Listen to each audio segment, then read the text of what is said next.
Former President Trump said on the debate stage he had, quote, concepts of a plan to replace the Affordable Care Act.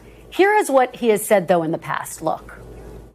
We're going to have a health care plan that's going to be second to none. We have 2 plans coming out. We already have the concept of the plan. We'll be announcing that in about 2 months, maybe less.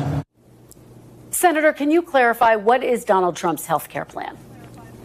Well, first of all, Kristen, let's back up a little bit to 2017, 2018, when Obamacare was actually collapsing under the weight of the regulatory burdens and collapsing under the weight of lack of funding. And Donald Trump had 2 choices. He could have destroyed the program, or he could actually build upon it and make it better so that Americans didn't lose a lot of health care. He chose to build upon a plan, even though it came from his Democratic predecessor. And I think it illustrates Donald Trump's entire approach to governing, which is to fix problems, even if he may have disagreed with the original legislation, to fix the American people's problems, not just to blow things up because it happened to be implemented by your predecessor. And frankly, I wish Kamala Harris would take a similar approach on things like the Abraham Accords, which she has not built upon at all, despite the fact that it's built a lot of peace in the region and could build more.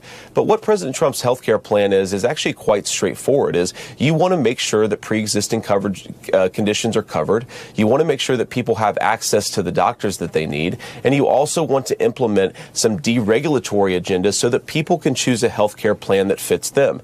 Think about it. A young American doesn't have the same health care needs as a 65-year-old American. A 65-year-old American in good health has much different health care needs than a 65-year-old American with a chronic condition. We want to make sure everybody is covered, but the best way to do that is to actually promote some more choice in our health care system and not have a one-size-fits-all approach that puts a lot of people into the same insurance pools, into the same risk pools, that actually makes it harder for people to make the right choices for their families.